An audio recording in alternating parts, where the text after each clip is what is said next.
ঢাকা বিশ্ববিদ্যালয়ের ছাত্রদল নেতা শাহরিয়ার আলম সাম্যর হত্যাকাণ্ডের প্রতিবাদে উত্তাল হয়ে উঠেছে ক্যাম্পাস। রাজধানীর সোহরাওয়ার্দী উদ্যানে দুর্বৃত্তের ছুরিকাঘাতে নিহত সাম্যর মৃত্যুতে বুধবার দুপুর 12টার দিকে রাজু ভাস্কর্যের পাদদেশে বিক্ষোভ কর্মসূচি শুরু করে ছাত্রদল।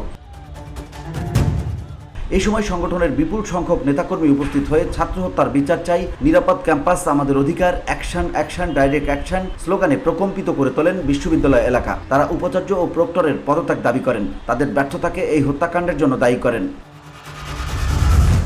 সাম্য ছিলেন শিক্ষা ও গবেষণা ইনস্টিটিউটের 2018-19 সেশনের শিক্ষার্থী এবং স্যার এ.এফ. রহমান হল ছাত্রদলের সাহিত্য ও প্রকাশনা সম্পাদক।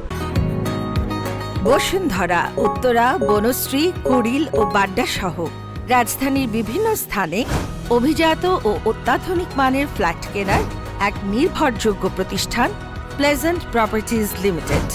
তাই আপনার স্বপ্নের আবাসনের জন্য আজই যোগাযোগ করুন। Pleasant properties limited, where destiny matches eventually.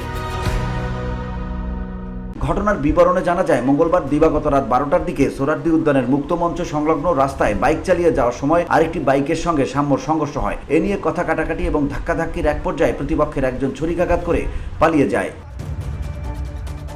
তাকে রক্তাক্ত অবস্থায় ঢাকা মেডিকেল কলেজ হাসপাতালে নেওয়া হলে চিকিৎসক মৃত ঘোষণা করেন। পরদিন সকালে নিহত সাম্যর বড় ভাই শরীফুল ইসলাম শাহবাগ থানায় একটি হত্যা মামলা দায়ের করেন। পুলিশের পক্ষ থেকে জানানো হয়েছে, এই মামলার ভিত্তিতে এখন পর্যন্ত 3 জনকে গ্রেপ্তার করা হয়েছে এবং তদন্ত অব্যাহত রয়েছে।